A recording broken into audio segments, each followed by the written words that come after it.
I don't take it super seriously as the industry is collapsing. I mean, a lot of this stuff is just structural stuff that we're all aware of and have been aware of for decades.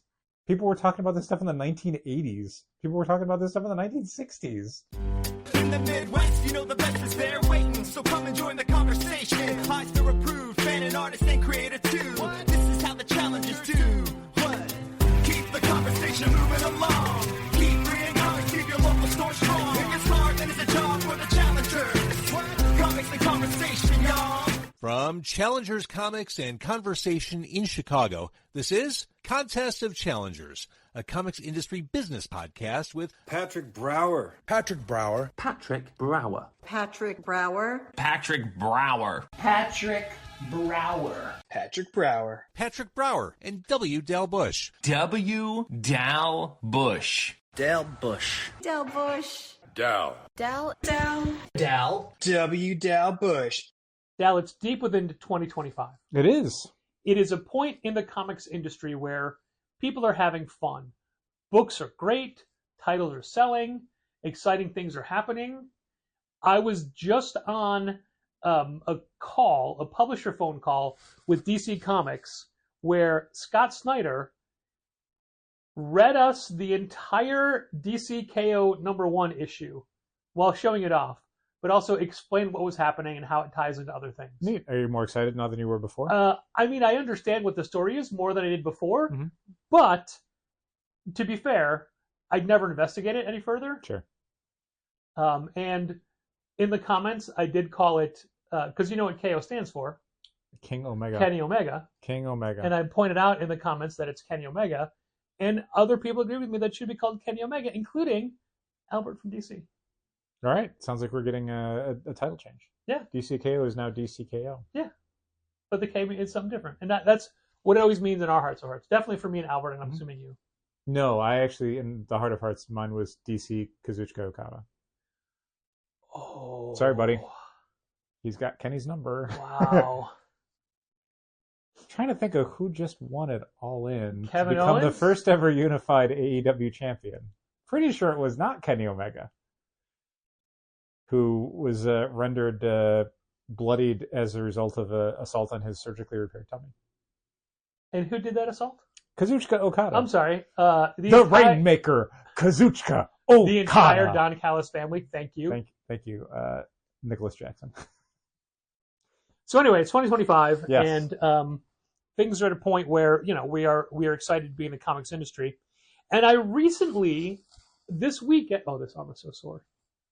Double jab. Yep. Sore shoulder. You'll feel it more in the next couple I days. definitely That's will. what I did. Do not sleep on the left side. Day one, tonight. I was like, nah. Day two, I was like, oh. Day 3 and 4, oh God. That's okay. I only have the 8 boxes from Lunar and how many from PRH tomorrow? Sure. To lift all those. Yeah. But you don't feel that in your Plus- shoulders or your hips at all. Plus carrying the whole store on your back. That's true. On my hips. This past weekend, I was in the neighborhood of Blue. Oh, the old Challengers Blue shop Challengers that Blue. briefly existed. Yes, and that was 5.5 years ago. Yeah. Although, to be fair, 6 years ago right now is when we were looking. Yeah.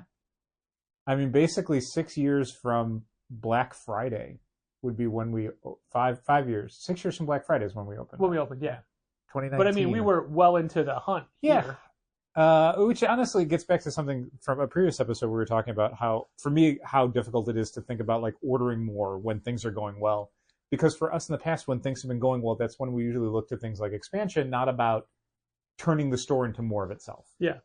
So like, yeah, in 2019, we had a pretty good year. And in summertime, we were like, well, how do we level this up? And that's when we were looking for another shop. Well, I can tell you, beyond any doubt, which I don't think you ever had, like, obviously, we lament that Blue never had a fair chance. Yeah. The world fell apart. 2020 was a very difficult year. But did you ever wonder, like, well, what if we'd survived and were able to keep the store going to when the city reopened? Sometimes it was a lot of work. Yeah. And it was very far from being profitable. So it wasn't the situation where I'm like, man, if we'd had a month or two more, we could have turn this thing around. It was more like maybe a year later, we hopefully wouldn't have been crushed by how much debt that store was creating for us. So yeah, I mean, generally, I'd like to have seen it out and seen if it could have become something bigger or better. Well, allow me to tell you this as simply as I can. Yes. No, Oh, great. Okay, cool. it would not have worked. Why, Patrick? That area is kind of a ghost town. Hilarious. The clothing store that was next to us For that we people who befriended, don't remember where the store was going to be located, it's Chicago and Franklin in the Chicago and River Franklin. North neighborhood. right beneath 350 North Franklin. right beneath the Chicago Avenue Green, brown. well, brown and purple, I think was what that line was. Technically Yeah, brown line, but the green line was there as well. I don't know if the green line. Yeah, was. the green line and the brown line shared the opposite side. Like that's why I said last week, like okay. you could take the green line home. Mm. Like the green line, I think ended right there. It didn't go any further in up north. But I know this for a fact because one time when I was cutting my time close and I jumped on the next available train, Mm-hmm. I got on the green line. Interesting, because the green line, to my knowledge, it on the south side. Only on the opposite side of the track. Okay, because yeah, I mean the green line going. See, that's the thing. I don't think I don't know for a fact, and I'll take your word for it. But the green line in general, it curves at State and Lake, and then heads west from there. So I don't think it even goes like across the river. Regardless of what color train line it is, because we're getting too far away. We're getting off, but I was going to say the other thing is we had briefly looked at a spot on Printers Row. Yeah. And that was the first one we really fell in love with because all the cool shops in the neighborhood and all the bookstores and like the really cool like pizza place and ice cream place across the street, which I think is now wildly different. Most of that stuff is closed or like closed almost immediately after when we were thinking about opening. So okay, we're gonna digress here, but we were looking at a bike shop that had just moved out, Mhm. and it was a very unique building. It needed a lot of work. Yeah, it was a weird thing where when we were looking at it, it was a bike shop that was moving out. So everything was very like, here's like hooks for where all the bikes were hanging and all that sort of stuff. But then as we looked at the blueprints, when we were like kind of negotiating on it, we found out, oh, before it was a bike shop, it was a restaurant. Yes. And as a result, everything in the building as far as like power and utilities and all sorts of all in the stuff center. was all built around where the kitchen was. And like none of that stuff was kind of in 75% of what the sales floor would have been because that was like tables. Yeah. That was seating for restaurant patrons. So in general, we're looking at this and we're like, oh my God, we would have to get so much work done on this. So look, obviously we didn't get that spot, but I loved it. I was excited for the weird shape, for all the nooks and crannies, for the weird double toilet that would have gone away. Columbia was like right around the corner. Columbia, the illustration department was right there. There was a hamburger place across the street called Hacks, which we liked a lot. Yeah. So Hacks used to be a bar called Hackney's. And a person that used to work at Hackney's was Challenger's reservist, Fallon Mackerline. How neat. Fallon used to work at Hackney's. Small world. Yeah. There was an ice cream place right next door to it. Right. It was like part of the same right by, interior building, but like a different we're just ownership a operation. few doors down from San Meyer's bookstore. We were just like, holy shit, we can see the store here. Like we can see a Challenger's. Like it had. It wasn't the easiest journey from Humboldt to there to work. Although in fairness, there was the blue line was right at the north end of the block. Was it? Yeah, which would have been super easy. I thought you had to take the red line to get there. Again, we're getting in the weeds. Yeah, and train we stuff. don't. Who cares about colors? Irrelevant. Yeah. But so anyway, we like, wound up. We could see a real like small town vibe there, and like that for me was really exciting because like I love where we're at in Bucktown, but Bucktown is on Western Avenue. It's a very busy thoroughfare. It doesn't feel the like two a real blocks small of town Printers thing. Row feel like a whole different neighborhood. Yeah. Than Chicago. And they have like There was street a festivals park. and stuff there. Printers Row Book Fair is this weekend. Yeah. So anyway, through no fault of ours, even though we were given a lease to sign, we did not get that space. Yeah, it doesn't matter. That's the point. Okay. We didn't open there. Right. What we were trying to. They went with somebody else Mhm. when we already had a lease. Weird, but whatever. Yeah, which I kind of wonder whatever became of that spot. Because I Nothing. feel like I've passed by it a couple of times. Yeah. I'm like, oh, nothing came of that. Okay, And, thanks. and since then, Hacks is gone. Oh, yeah. I mean, the whole part of the neighborhood's changed. But at the end of the Yeah. block, they opened a pizza place, which I think it's a chain, but I can't remember what it's They called. were building that place while It's we were open looking. now. Okay.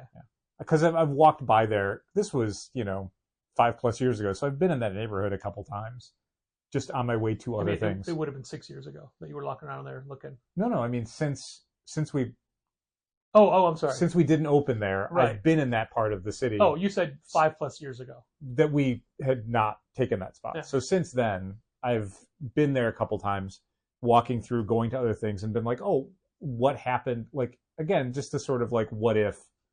And finding out, oh, no, we were right not to open here. This would have been a huge mistake.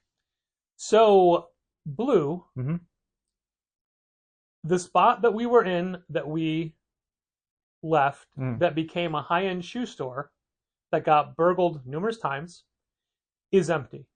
And one of the times I got burgled, I'm pretty sure someone drove a car through the front of the Yeah, and since then the, they the had glass frontage, and they had to put these like giant cement medians to. yeah, those little barriers you'll see in front of like metal gated Yeah. warehouses to Yeah. make sure that cars can't drive into them.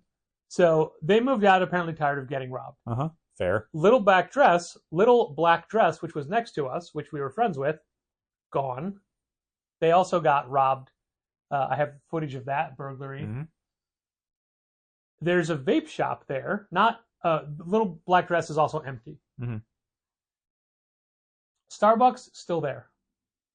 The Walgreens right around the corner, gone, Crazy. just empty. The nightclub across the street from Walgreens, Mhm. gone. Mm. It's all a matter of people like just the city shutting down and not reopening in a way that people work from home. Yeah. Like we thought that. That neighborhood in particular, that part of River North, that little couple block area, full of high rises and stuff. Yeah. So we're like, oh my god, there's so many people. We thought that it was live all here. residential. Like they're going to shop local, they're going to get things, and it's like we obviously don't have a huge data set to deal with, but in just a few months it was pretty clear. Like, oh no, they don't. Like this is bad. There is no walk by traffic. There is no walk in traffic. No one knows we're here. Yeah. So Blue would not have survived. No. Like it just wouldn't have had the foot traffic. Yeah, I mean, you could always hope that like your store becomes a destination store, that people find it or whatever. But I mean, at least for us in Bucktown, the last couple of years have been very clear of like, oh no, you need walk by traffic.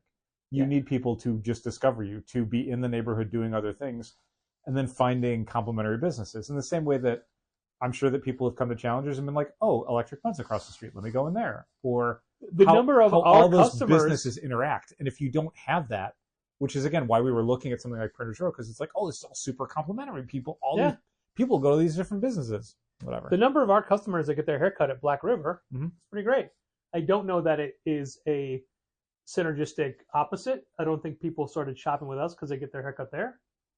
I don't know, maybe. But who knows? Like we did whatever. Yeah, it is. It's a kind of a dead area, and so many for rent places. Yeah, Right I mean, there. it's so hard in the city, not least of which because the rent is so high that you don't really have that luxury of like, I don't know, maybe it'll take a couple of years and people will find us like, oh man, like rent is going to be a big part of your monthly expenses. So this needs to start working pretty much immediately, or you need to have a ton of money saved up.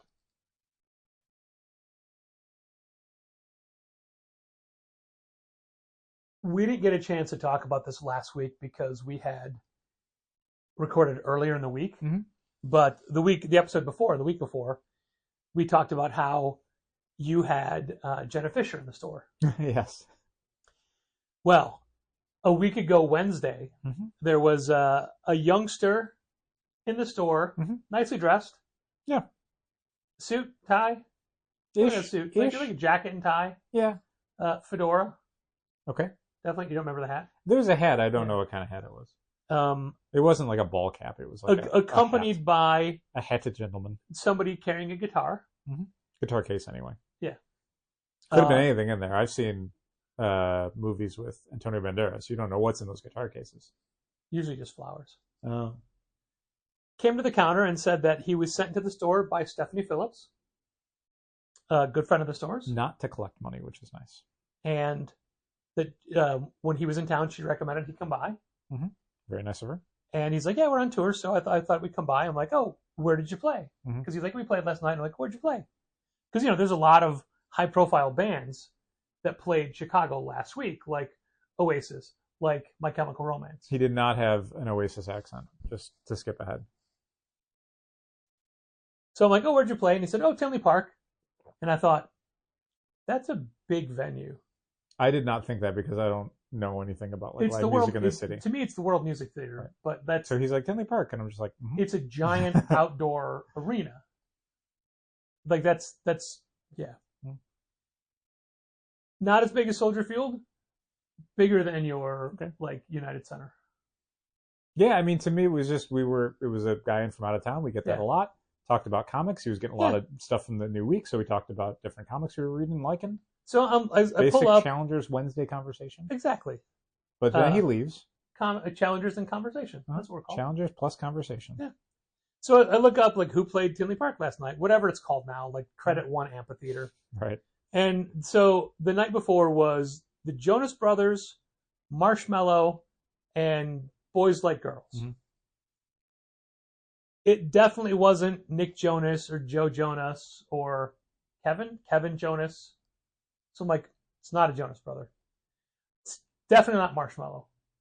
Marshmello only ever wears a giant marshmallow costume. Well, and this and guy wouldn't admit. this guy had also said that they play folk music or something like folk music. Yeah. So it was like, well, it's probably not a world-renowned DJ. Yeah. Probably not him. And then I'm not familiar with Boys Like Girls. We look them up. I'm like, I don't know, maybe somebody in this band. And you're like, no. it's Yeah, not in we this band. had a split opinion on it. Patrick was sort of convinced it was Boys Like Girls because he was very convinced it was not the Jonas Brothers. And I'm like, I don't know, man. I kind of think that looked like a Jonas Brother to me. It definitely wasn't a Jonas. Which Jonas did it look like to you, Dev? Well, that's the thing. Like, so the thing that I had in my brain was that I'd recently read a press release from Image, I think, or Kurt Pyers, talking. Maybe don't get to that part yet. Well, okay. I mean, this is just where my head was at. Okay.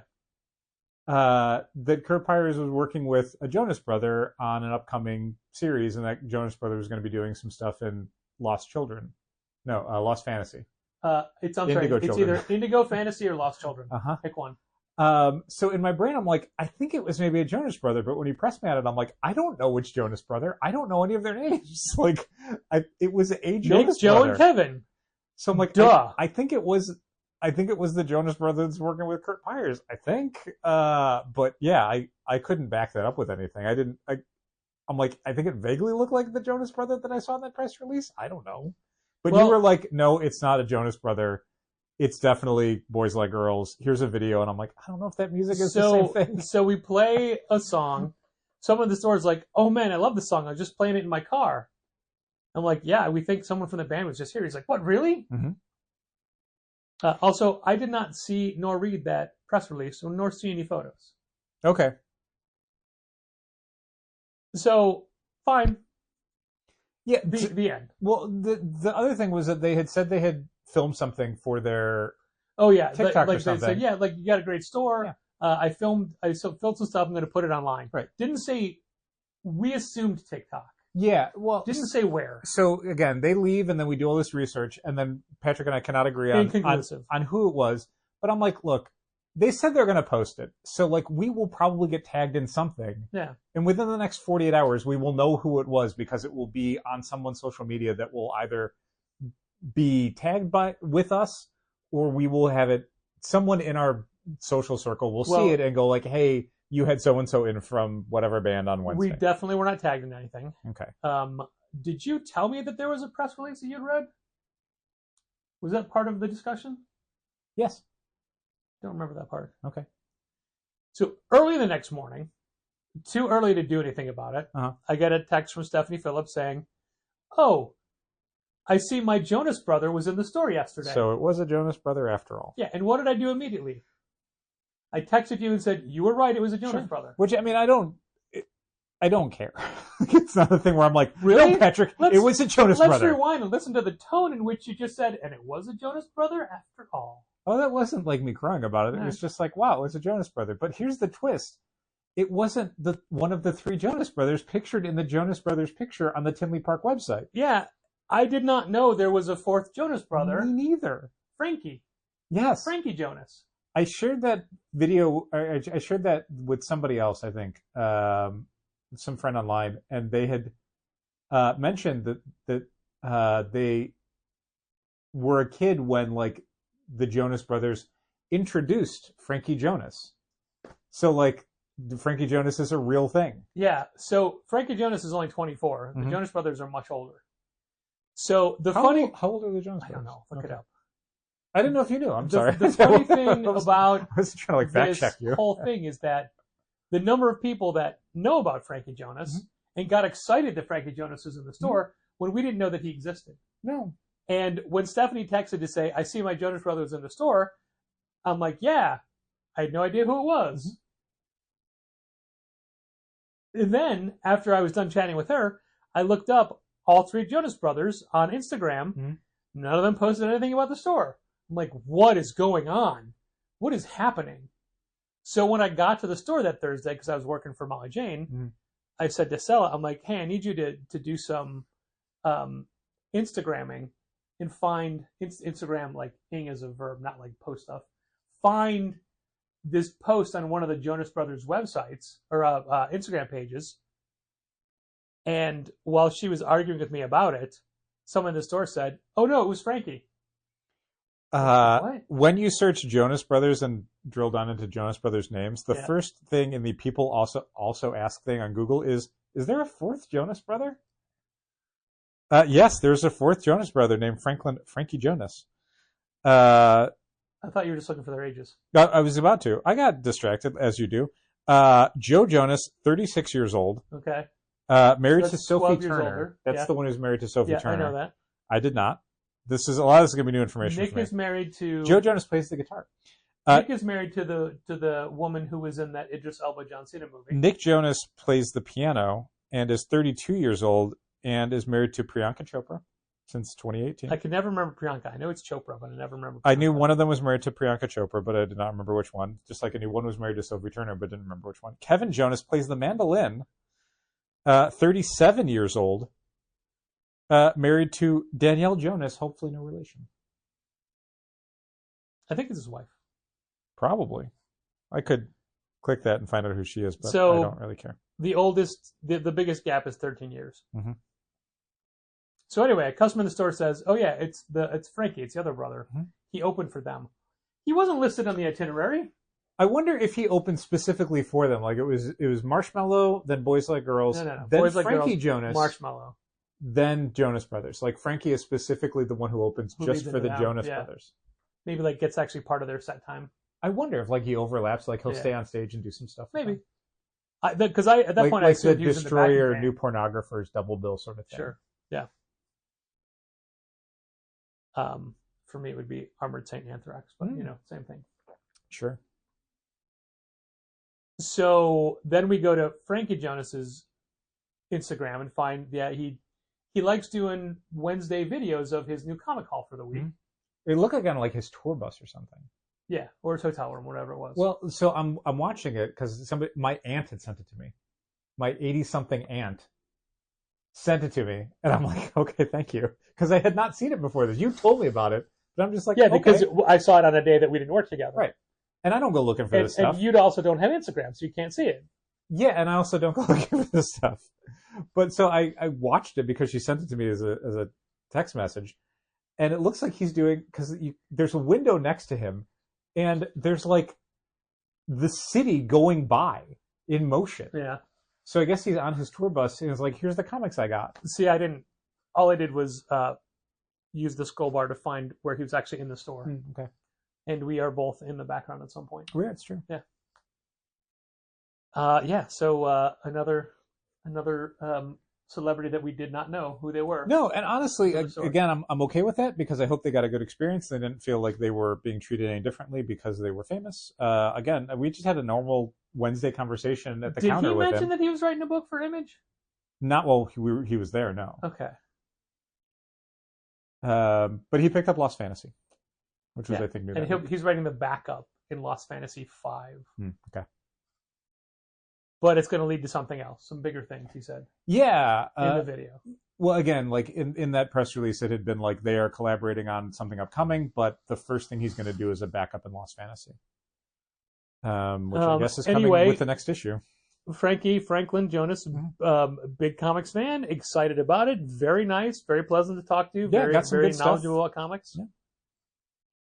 But yeah, it's such a weird time of not only knowing there was another Jonas brother, but also 4 of them, the at least. number of customers who because I've told the story a lot. Yeah. But sometimes I'm starting it to somebody who I judgmentally would think would never be a Jonas Brothers fan, and I'll be like, hey, you'll be excited about this. Mm-hmm. And I tell the story, and the same story you just told about your friend online, literally someone in the store said, I remember watching their Disney Channel show where they introduced him. Mm-hmm. Crazy. And this person got super excited. And I'm like, man, I kind of brought this up as a joke to you, but because I wasn't that's over the top. And I think it's great that people sure. And I mean, some of this is just excited by it. Being older and not being a part of a certain demographic. Because in my mind, it's like the Jonas Brothers playing apparently a huge amphitheater is the thing where I'd be like, really? But it's like, no, they can because they have this kind of fan base. They have an entire generation of people who are still interested in what they do. Yeah, apparently 80-year-old Floridians, I believe. No, not even Floridians. She lives in Westmont. Oh, sorry. I don't know which Aunt it was. Yeah, it was Aunt Mary. Okay. Who maybe is an actual fan of the Jonas Brothers on social media and is following them, but I assume that's one of her grandkids passed it along. You don't think she was watching their Disney Channel show when Frank was introduced? I should have asked. I'm always bad at these follow-up questions. How did you find out about this? We'll wait and see. See if you get back How to do it. you know about the fourth Jonas brother?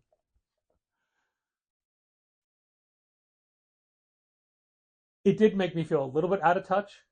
Okay. But less out of touch than you because I could name the Jonas Brothers.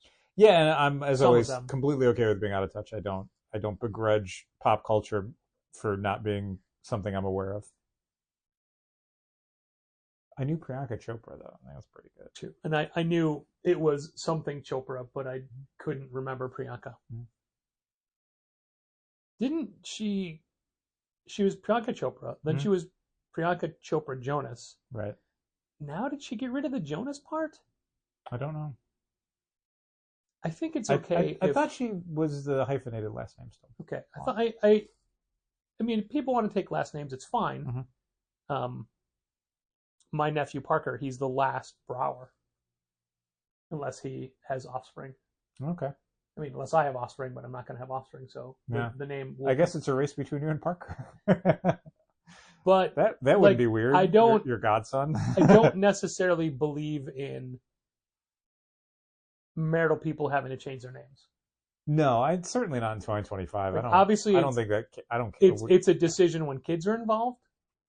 Sure. You got to figure something out. But I've known several people that have done the, hey, I'm not taking your name, you're not taking mine. Let's pick a new name. Yeah. I think that's valid for people to do. Yeah. It's now time to thank our Patreon supporters, including our annual patrons, Usi Arun Singh, Becca Hilburn and Joseph Coco, Bren Helt, Dal's mom Diane Bush, President of the Brian Garside Fan Club, Django Borin, Jose and Genevieve Villagomez, Josh Crowley of Westfield Comics, our bestest wrestling watching pal, Michael Lee, Michael Romanenko, Severio the Cat, our patrons who have created their own tier, Andrew, Drew Troy Aaliyah, Chris Burton, Claudine Neville, our other generous patrons from the Say My Name pledge level, Ben-Hur Benedict Calaguas, Manage Comics Own, Brian Garside, Christopher Haith of Crooked Dog Comics, Drew Triner and Ashley Edwards, Gareth from Monkey Rocks Comics,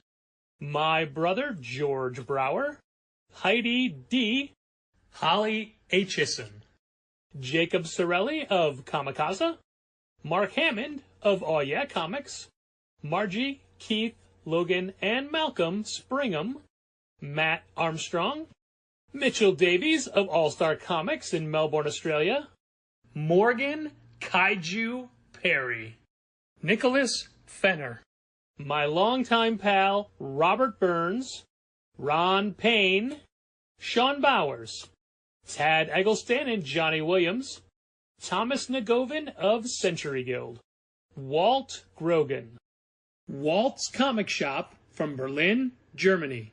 And if you want to hear your name thanked on this very podcast once a month, head over to patreon.com/challengers and pledge at the $5 Say My Name level. And a big thank you to all our other patrons at the various other pledge levels. So there was an article that came out this week that seems to be garnering a lot of attention for perceived negativity toward the comics industry. And I'll be honest, okay. I haven't read it, but I've read some follow-ups. I read You've read the reaction? a deep dive by Justin Jordan where he talks about the economics of being an image comics writer today, a self creator-owned writer, and how over the path of his career, the amount of space he's given to tell a story has shrunk, but the amount of money that he can potentially make from that story has also dramatically shrunk. And how apparently he's been doing a webtoon for a while. Okay. And he's coming to the end of that, but it's like he's done over 200 pages of it. Wow. This is what being the longest and most lucrative thing he's done. That's great. The article in question, if memory serves, was on the Beat, Comics Beat, Heidi McDonald. And my memory of it is that she's mostly talking about the disparity between the manga market in Japan and the comics market in America. And one of the things she kind of drills into is how good the manga market is at creating new titles that keep their whole industry afloat. In the sense that it's not just reliant on like One Piece has to come out forever. It's like, oh no, the guy who did like a brand new series that's coming up is only like 24 or whatever. And he's a young guy and it clicked and it's doing well and the publisher's behind it and it's a new property and it's going. I was just reading today that the team behind Jujutsu Kaisen has a new series coming out.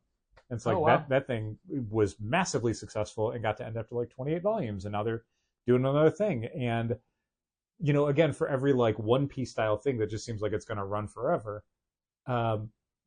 the manga market is constantly creating new stars, new titles, new franchises in a way that in America, it's just like, no, you're just going to get new versions of Batman forever. You're just going to get new versions of Spider-Man forever. There's no new, there's no new properties coming out of like the major publishing houses, at least in superhero comics.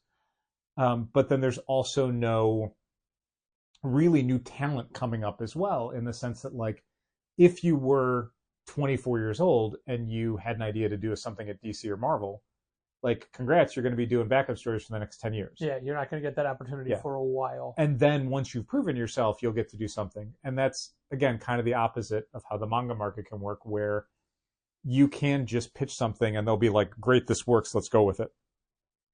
I've obviously not read any of the reaction to this. I barely remember this article when you brought it up to me because you were bringing it up from the other end of it where people were reacting to it. I'm like, I didn't get that at all. Yeah. But like, yeah, I also obviously misinterpreted what the gist of the article was before. And this is maybe just what I got out of it because I just viewed it as a standard. Well, can you look it up? Because Sure. I need the headline. Okay. That will be I think that's a point that had been made about it being a can't think of the words. Not reactionary headline, but a headline that's Oh, yeah. okay. Jesus. There we go. The headline is "The Story That Should Terrify the American Comics Industry."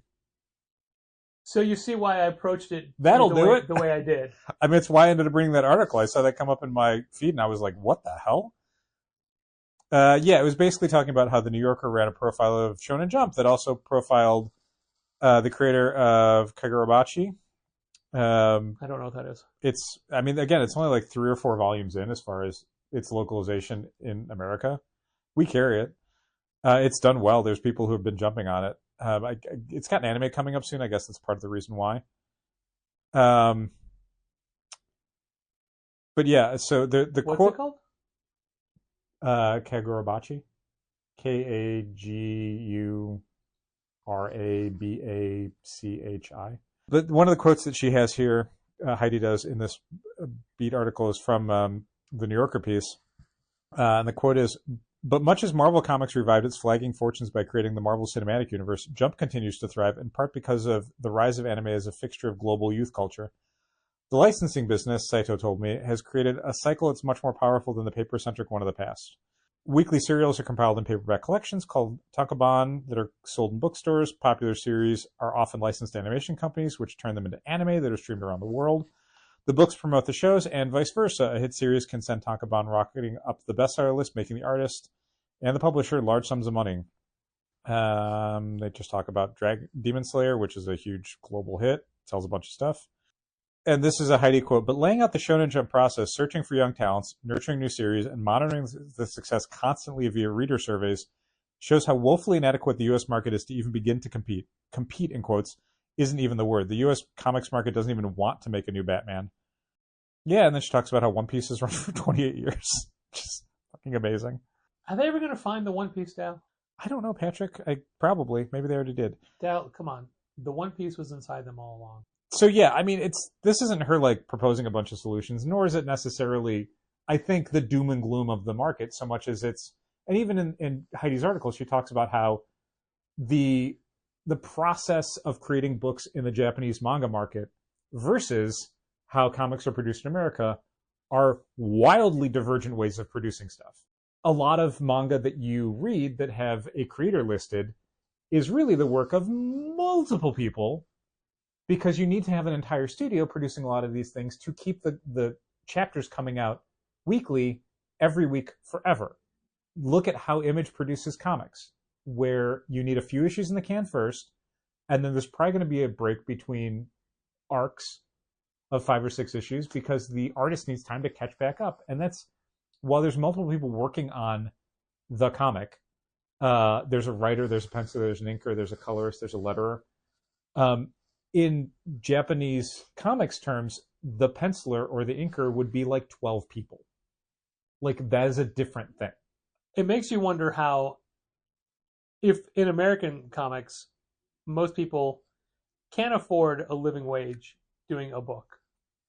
Like, if you were a penciler for your own book for Image, and you got 6 issues to sell it, I want to say that Justin Jordan broke it down that, like, if you could sell 10,000 copies of each single issue, and then 10,000 copies of the trade, the team could earn $75,000.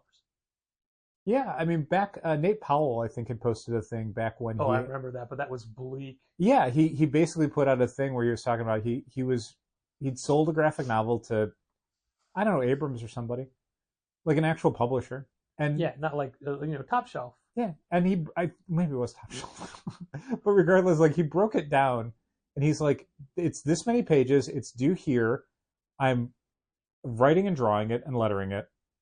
There's no colors. He got an advance though, right? Like, that was part of his situation. That's the thing, was he's like, here's the advance.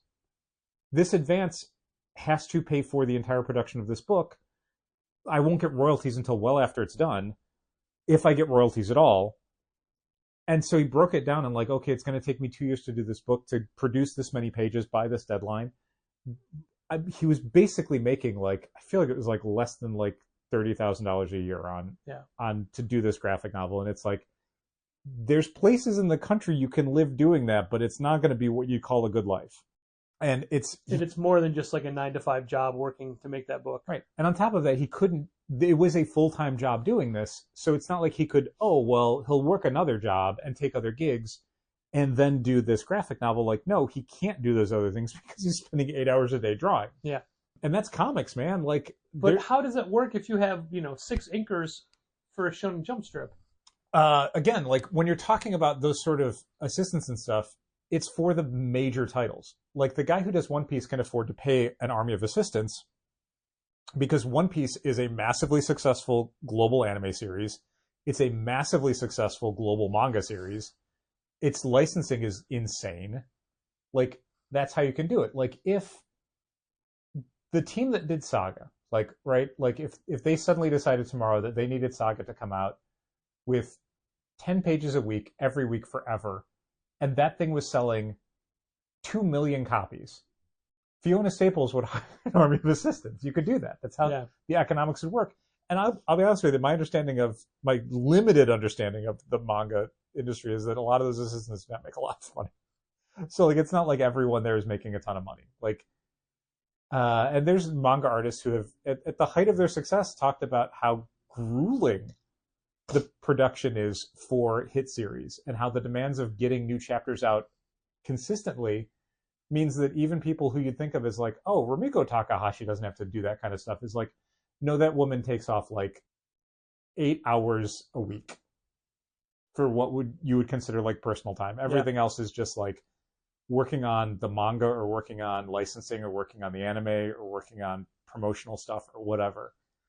As I recall, my tenure in the industry, comics industry, American comics industry, not the Japanese manga industry, as an assistant, I was making $5 to $7 a page. And with today's page rates, I think that would translate to like $1 a page. Great. Yeah, I mean, for the creator that I was working with to afford $5 to $7, and it was 5 or 7 based on the company they were working for and what they were getting paid, was it would be nothing today. Yeah, but to get to Heidi's what feels like her larger point, which is that the American comics market doesn't nurture new talent and it doesn't create new properties.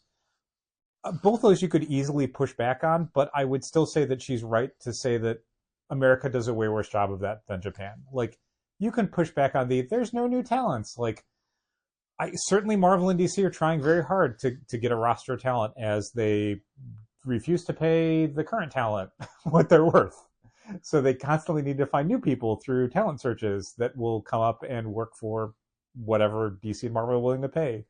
So you can look at any monthly DC anthology and see 12 people in there that you've never heard of before that are just getting their start.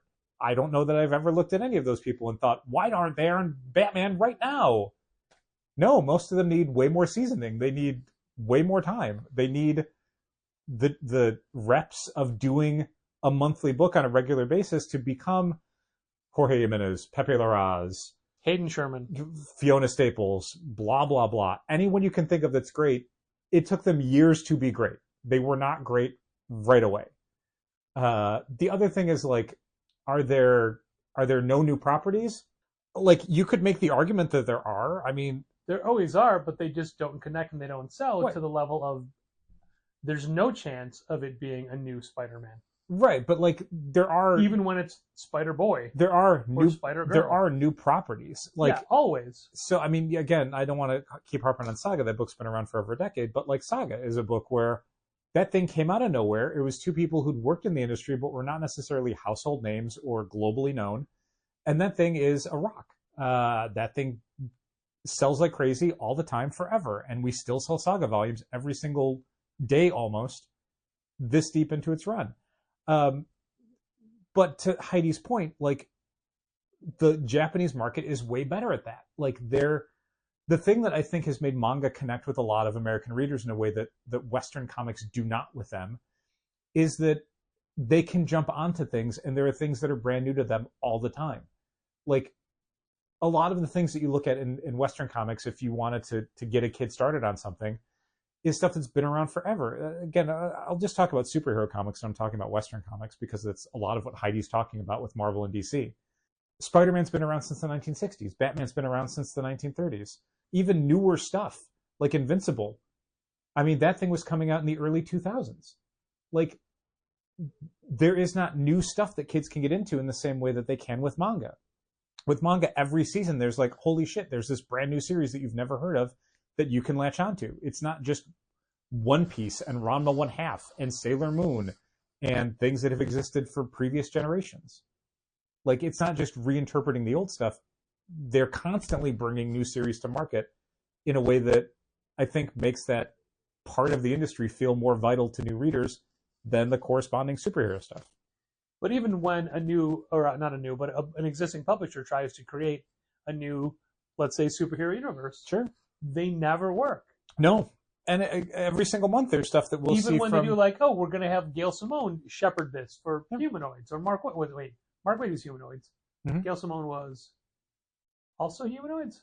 No, there was another one. Catalyst. Which was an imprint of somebody. Yeah. Who cares? That's the point. Dark Horse It tried didn't work. We all real forgot. recently with a whole new, like occult elder god superhero universe. Sure. I mean, which was supposed to be the launching. It was Cullen Bunn and Danny Lukert. Sure. And it didn't take off, and they had plans to do so many new things with it. Every month there's brand new series from Boom, from IDW, from Dark Horse, from Image, from everybody else. Let me tell you right now, there's multiple Boom series where the first issue comes out, we sell virtually nothing. We're ordering 2 copies for the shelf by issue 2 and 0 copies for the shelf by issue 3. There's a bunch of upcoming stuff from brand new publishers that we are lucky to have 1 pre-order for. No one is excited about these things. There's Image series. We do not carry at all. No one pre-ordered it. We didn't order it for the shelf. That is Image Comics. That is one of the major publishers in U.S. Comics. That is one of our major publishers for Challengers. And we do not carry their full line because they do not all sell. Like, that is a problem. That is a huge problem. And, you know, the reasons for that are larger than just like, they should make better comics. Like, that's a reductive point, and it misses a lot of the nuance of the world that we live in right now. So, yeah, I mean, Heidi's got a point, but it's also like, I don't take it super seriously as the industry is collapsing. I mean, a lot of this stuff is just structural stuff that we're all aware of and have been aware of for decades. People were talking about this stuff in the 1980s. People were talking about this stuff in the 1960s. The thing you can point to is always different. Right now, it's manga. Yes.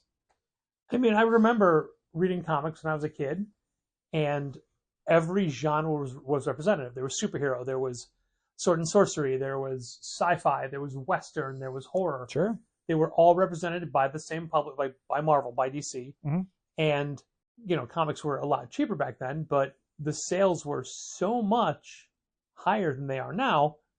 But that's if you focus on the comics industry. If you pull back the curtain to everybody, you know, what do movies make compared to what they used to make?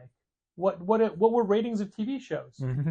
It all comes down to there's so many more choices, not just per medium, but for the world. I mean, for your eyes, your entertainment, sure. your time. But there is a thing that Heidi gets at that I think she kind of mentions within the larger issue she's dealing with, and that's the fact that Shonen Jump specifically works very, very hard to make sure its audience is engaged. They do a lot of reader surveys. There's a lot of like, okay, there's these 15 things being serialized in this issue. Rank them. Which ones are your favorite? Which are your least favorite? And they can get brutal with that. And Webtoon, I know, does a lot of optimization where they look at essentially like Netflix. How are you reading this? How quickly are you reading this? How quickly do you read new chapters? What other things are you doing? And they use all that data to figure out, okay, what is the stuff that the audience wants so we can make sure that they're engaged with the platform. That's why a lot of that Webtoon stuff does so well, is because instead of just throwing it out on the market and being like, I don't know, here's 15 X-Men titles, let's see how they do. There's a sense of like, no, we're reverse engineering what is working, and we're talking to the audience on a regular basis to say, what do you want? What did you like about what you liked? It does not feel that way for Marvel and DC. Not on any level. Do you feel like you were having a conversation with them as either a reader or retailer about like what is working and what is not? So everything that gets pushed out to market feels like it's literally being pushed out to market. Like, here, this. We made it. Here it is. Come get it. Uh-huh. Ring that dinner bell. Yeah, and then sometimes it's a huge, massive, absolute hit, and sometimes it's a thing that gets canceled after 5 issues. And it's like, some of it you can see coming, and you're like, why are you releasing this? This is not going to work. And then guess what? It doesn't work. And it just feels like this thing never had a chance, and I don't understand why you ever thought it did. And the decision-making process does not feel like it's tethered at all to the market realities. And that's the thing that better publishers, more healthy markets, work hard on. It's not marketing as this like invisible black box. It's like, no, you have to have people either on a data side or on a marketing side, who understand what the audience wants and how to get them engaged. And if you don't, it doesn't matter what you make. It doesn't matter what new concepts or what genres you do or how hot the creators are and how dedicated they are to what they're doing. If you can't figure out what the market wants and then tell that market about it, none of this matters. None of it. Any store that you go in will tell you the exact same thing because that's what we deal with every goddamn day. Yeah. We don't make the books, but we have to figure out some way to get them into people's hands. And that means ordering what we think people are going to want and selling it to the people we think are going to want it. That's it, man. So creators complaining about whatever aspect of this Heidi brought up are missing the forest for the trees here. And the forest is you have to be in a conversation with your audience. It's not just making shit, it's selling shit. I mean, part of that is on us as well, that being a conversation with our customer base. And we're doing it. Yeah.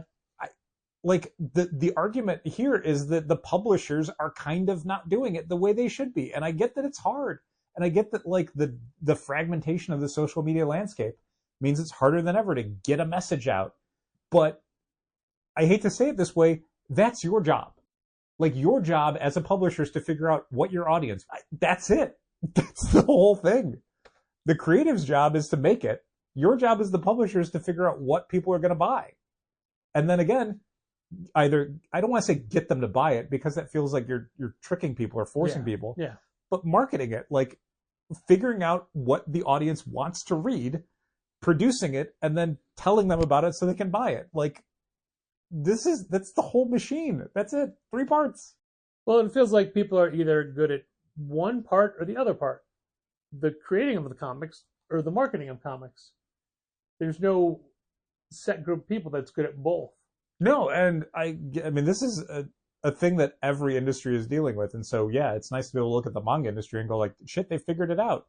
I mean, people say it about TV shows, about movies, about albums, about comic books, about every piece of art is like, yeah, every industry is dealing with this. But comics specifically feels like for the longest time, it's just like, I don't know, we're just going to make Spider-Man because we think people want Spider-Man. And it's like, well, could you figure out, like, do you remember back when DC launched the New 52 and they did exit surveys at comic shops? Maybe. When DC launched... I mean, I understand the concept. I don't remember them specifically doing they did the exit survey. I believe you. I think in Chicago, I think they were doing it for Chicago Comics. Yeah, okay. They basically got a marketing firm to go to comic shops, I think the week that the New 52 started, and talk to people as they were buying stuff. Like, what did you buy? Why did you choose it? What else do you read? Like in the same way that, I don't know if they still do this, but when you would go to sneak previews of movies and stuff, they'd have you fill out a little card. What scenes did you like? What characters did you like? What part of the movie worked for you? What didn't work for you? How would you rate these things on all these different scales? Too much homework. Right, but like that's how a lot of creators will a rough cut of a movie becomes an actual good movie because during the testing, they found out like, oh, like I think James Gunn mentioned it on Superman, like there was originally a scene where in one of the early cuts of the movie, the Crypto gets like beat up by like the engineer or somebody. And that was a huge thing for the testers. Like they would come back and say like, no, that's where you lost me in the movie is like when the dog gets beat up. So they took out the dog getting beat up scene. And it's stuff like that does matter. And yeah, there should be a sense of like, this is my art and take it or leave it or whatever. But when you're trying to sell these things, having some sort of conversation with the audience is useful, especially if not even on an individual piece of art basis. It's not putting a comic in someone's hand and saying, what about this works or doesn't? But as a publishing plan, as a line of books, what do you want? People are pretty vocal about these things if you really want to hear it. We hear it all the time from people as they're shopping for books. This stuff is not a mystery. Yeah, but there's also something to be said for not giving the audience what they want because they don't. It's like wrestling storylines. Don't do what the fans want because... Sure, I mean, artistically, you want to surprise people. And yeah. Even as like a manufacturer, you want to create the next big thing. And the next big thing is usually a thing that's a surprise. It's how you kind of corner a market, is you're the one who got ahead of it and said like, oh, instead of emulating what every other part of the market's doing, we did our own thing. But even then, you're doing that based on analysis and data of like, what is the missing part of this market? And you can find that out by talking to people, like by hearing what they don't like about other companies, what need is not being met. Like, this is just basic marketing stuff and market studies. I don't know, like there's whole professions to deal with this. There's college degrees you can get these things, I think. It's just whether you want to put the money into it. And it feels like for most publishers, either they can't afford to, and the ones that can afford to don't want to, or don't think it's as necessary. I don't know what their reasoning is. If you have the money to market, then you don't need to market it. I don't know. Okay. I don't think that's true, but that goes back to saying like, hey, when we can afford to open a second store, we won't need to open a second store. I guess. But we circumvented that by not being able to afford to open a second store, but still opening a second store. Yeah, we went for it. We know how it works. Mm-hmm. We know what the business is like. It's all cyclical. Mm-hmm. Ultimately, it comes down to the fact that there's never seems to have been the exact cohesion between marketing and comic sales. I guess, yeah. I think it's a more fundamental way the comics market looks at itself situation than just like people are bad at their jobs or whatever. I think there's a lot of very smart people that are trying a lot of very smart things to try and turn things around. But yeah, I mean, you look at the success of stuff like Webtoons and, you know, all the Viz stuff, and it's like that comes from a really specific methodology that I don't think that Heidi's right to point out that the American comics industry does not do. A lot of it is still kind of this old school, you know, an editor has an idea for something and goes to a creative team, or, you know, someone pitches a book and they buy it or they don't. It's like, that stuff's very old fashioned and definitely has a place, but it's like, you could do data dives on this stuff. You could really drill down and figure out and I know that sounds like tacky or cold to be like, oh, you could reverse engineer a hit book, but like, you can reverse engineer what makes your audience excited. I don't think there's anything wrong with that. That feels like an okay way to look at things. Sure. Yeah, and I've talked about this before, but I mean, there's a difference between you as an artist making a piece of art, do whatever you want, follow your muse, versus a company trying to sell a product. I mean, I don't care if it's a comic book or a car. Like, you gotta figure out how your market works. You have to. If you're trying to sell it for money, you got to figure that stuff out. It's kind of what DC was saying in the retailer call about DC Kenny Omega #1, Mm-hmm.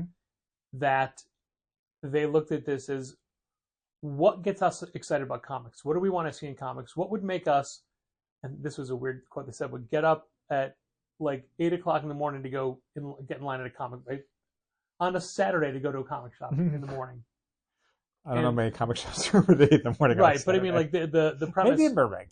The premise of like them as creators being like, what do we want to see that we don't get to see, and how do we do this for people to get them excited? And yesterday for us was the release of the brand new Matt Fraction, Jorge Jimenez Batman #1. Yeah, Batman finally getting his own solo title. And I was going to say that people are like, oh my God, what is this? Like his 4th or 5th #1? Spider-Man's on 7, and he's been around for 20 less years. Yeah. That's not the point. I think only 4 #1s since the late 1930s, fine. Yeah. But it wasn't it was a good, yesterday was a good day, solid day. Mm-hmm. Good people, good books being sold, but we didn't get a huge amount of foot traffic. No. And you had said something like, well, it wasn't that big of a week. I mean, it was, I guess, I mean, there was a lot of stuff that came out, but yeah, I think I meant it more in the sense like I think the weather wasn't great. I think that was the main thing. You did mention that, but like it was sort of gray and drizzly all day, which usually makes people. It's not like a downpour, but it makes people not want to go out and do extra stuff like going to a comic shop. But I remember a point in the comics industry where a Batman #1 by an alias creative teams would be all you needed to get everybody to come out. You would think. Now, sure, it's a new Batman book. There's a new Batman book every week. Mm-hmm. There was one last week. There's probably one next week. Mm-hmm. I get it. And for us, like I remember the Hush 2 Chapter 1, we didn't get it the week of release because they were all damaged. Yeah. But when we did get it, people didn't seem like they cared a whole lot. It sells okay, but it's not like DC treated that like it was, you know, an absolute Batman level release, Yeah, and we but- did not find that to be the case. But you and I felt that it wasn't going to be that. So I definitely thought of this one as like another, like, I don't know, man, maybe like there's an upper limit to what people care about a DC Universe Batman book. We'll be sold out probably by like Sunday or Monday. Yeah. Cover A is already back ordered at Lunar. Wow. I assume they'll announce a second print in the next couple days. Sure, probably an email tonight from DC. Maybe, which we'll order a whole bunch of, and I'll make sure we have it in stock for a while. Like, I think we're good enough at our job to know that when a publisher is hyping things with, look, we've never believed in a project as big as this before ever. Yep. And we don't believe in it. No. We can see it. And I don't want to make anybody feel bad. I don't want to call anything out. There's several books we can call out of late that we knew right away, like, no one's going to care about Yeah, that. they got the full court press from a publisher, and we were just like, pre-order numbers don't seem like they're there, and no one's talking about that to us, and we don't see it. So did you hear Mhm. about the accidental announcement of IDW entering the compact comics market? I don't think so. Accidental announcement? Yeah, they didn't announce it, but all their books are up on the Penguin website, and people found them. Oh, okay. Yeah, So- I mean, graphic novels and stuff will go up very early Yeah. on the Penguin site, even before they're in catalog. So, and I'm doing this to you the way David Harbour did it with me. Mhm. If you look at the idea of compact comics or Premier Comics, Mhm. there's two ways to go, Okay.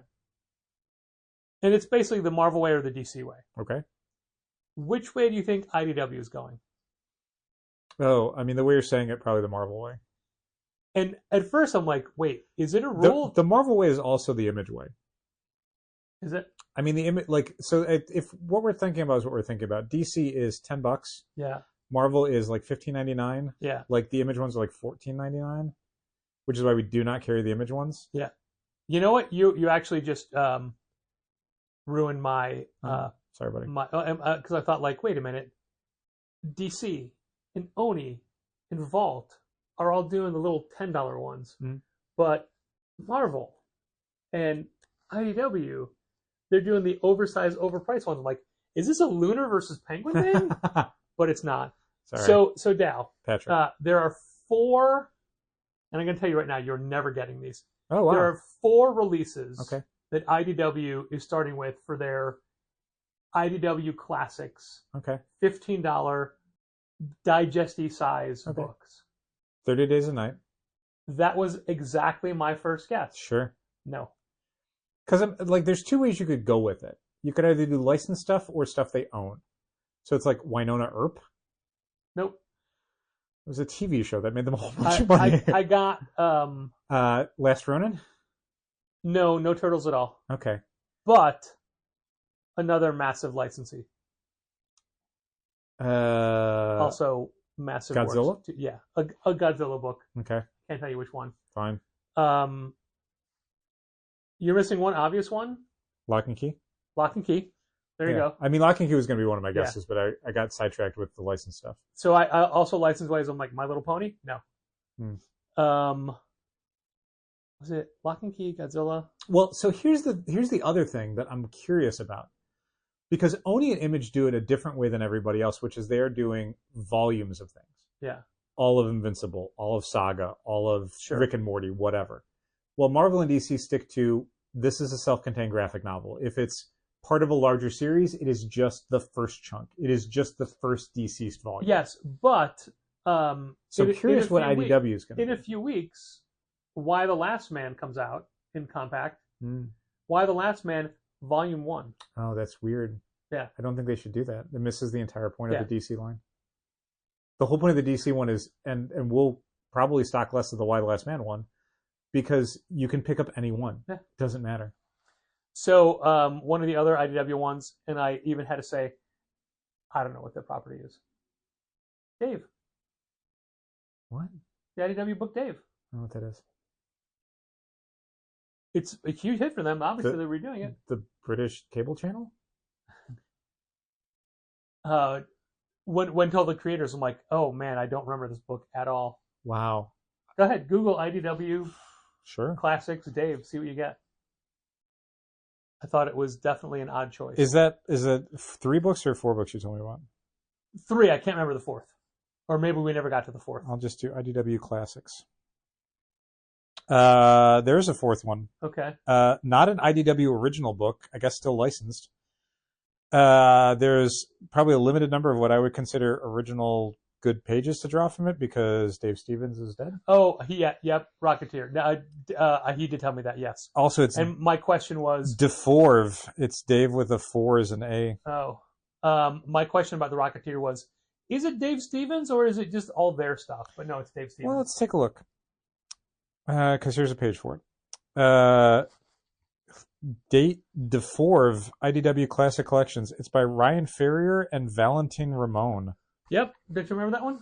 The perfect blend of workplace comedy, domestic drama, and sci-fi action collected in one pocket-sized edition for the first time. Read all 3 volumes of the comic series. Pocket-size edition? Don't they mean classic-size edition? This is their terminology. I know. That's what I'm saying. $13.99. Rocketeer Thrills, Spills, and Chills. Dave Stevens, John Cassaday, Darwin Cook, Roger Langridge, Michael Allred. Wow. Let's see. Jesus Christ. I don't want your stupid pop-ups. I'm trying to read your stupid site. Who are you on? PenguinRandomHouse.com. Oh, yikes. So it's the original Rocketeer stuff, and then the 24 short stories from Rocketeer Adventures. Okay. Godzilla Rulers of Earth. Chris Mowry, Matt Frank, and Jeff Zornow. All 25 issues in one volume. Jesus Christ, it's pretty big. Jeff Zornow was at the store one time. 25 issues. It's goddamn. These are pretty big. Yeah. Like these are like a Oh, can I see the cube. graphics? I've not seen the cover design. Okay. It's good, minimalist. It's what you want. Yeah, I mean, I thought there should be a little bit more of a similarity between the logos, not like this one's italic. Oh, weird. When I click on this, it goes to see all formats. Okay, paperback. This one. So Pop up. they're $14 each. Okay, so each of the Lock and Keys is 2 volumes in one book. Okay. So it's basically 12 issues. But man, like this Rulers of Earth thing, how 592 pages. Wow, and it's only $14. Yeah, I mean that's a great deal, but Jesus Christ, 25 issues? Yeah, these are all weird different page counts. The DeForv one is 320 pages. The Rocketeer one probably can't be that big. 368 pages. Yeah, so there you go. I think $14 is fine. I think I would probably carry these in a very trial manner to start with, and then I would very quickly pin it down to just like maybe Rocketeer and Godzilla. Yeah. Maybe just Godzilla.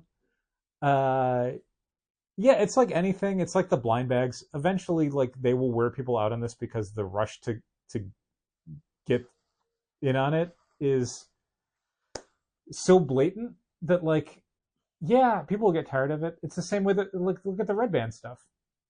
Marvel did Red Band for Blood Hunt. People got real excited, and then they were like, "Cool, Red Band for everything." And then they did a Werewolf by Night thing that, like, no one seems to care. Yeah, well, maybe the Red Band would work if they did it in conjunction with a normal version as well. They're just doing Red Band exclusive stuff now. Like the Punisher book is going to sell regardless. I don't think it's selling more because it's Red Band. Definitely not. Yeah. So I don't. I kind of don't want to use their name because I don't want to make them feel bad. Uh-huh. But they do listen, and they will know it's about them. Okay. So somebody that we know bought a Batman blind bag. Okay. And what? Which is fine. People can do that. Yeah, the blind is a bat. We sold it. Blind bag. Right? No, they didn't buy it from us. But the point is, right. I'm just saying, like, I'm not mad about blind bags as a thing. I'm mad about like publishers jumping on the bandwagon so quickly the wheels are going to come off the bandwagon. Turtles, what? So what do you get in the Batman one? You get a copy of Batman #1 with either an exclusive foil variant of an open order cardstock cover or anything up to like a 1 in 500 or 1 in 1000 variant. So the 1 in 500 Jorge Jimenez gold foil cover, yeah, it's already going for like $1,000 online. Okay. So what does a blind bag cost? $10. Well, that one costs $10. blind bags cost, maybe the cover price of the Batman. That's what I meant, the Batman one. Okay. $10. Because every publisher's done it And differently. what do the normal open order cardstock covers cost? It's like $6.99? Okay. Now, there was already there were some foil covers, right? There was a open order foil cover, which was the Jorge Jimenez main cover, Right. done as a foil variant, And- and a showcase Okay. limited edition for $25. So the Jorge Jimenez A cover Uh-huh. has a foil. A virgin foil. Yeah. Do you remember what that cost? I don't, but it's probably like $6.99 or $7.99. That's usually what DC charges for their foils. And that is what this person got in their blind bag. I didn't realize you could get that. That's Yeah. funny. Yeah. Huh. So the point is, because I even said, I'm like, is there anything different, or is it just the foil? Just the foil. Oh, weird. So they paid $10 for it. $3 bag tax. Sorry. Yeah. And it's still a cool book. It's a great looking cover. Yeah. I mean, it's a good book. You can buy a Great lottery cover. ticket and not even get that much. Yeah, exactly. But I did feel really bad because they're like, hey, look at my cover. I'm like, oh my God, that's just the main cover. Mm-hmm. Sorry. Yeah, there's a lot of blind bags coming out. But we're out of time. Thanks for listening. Keep reading comics. This has been Contest of Challengers. Thanks for listening. Keep reading comics. Challengers is located at 1845 Northwestern Avenue in the Bucktown neighborhood of Chicago. 773-278-0155. Keep up to date with new releases and events at challengerscomics.com. And help fund this podcast at patreon.com/challengers.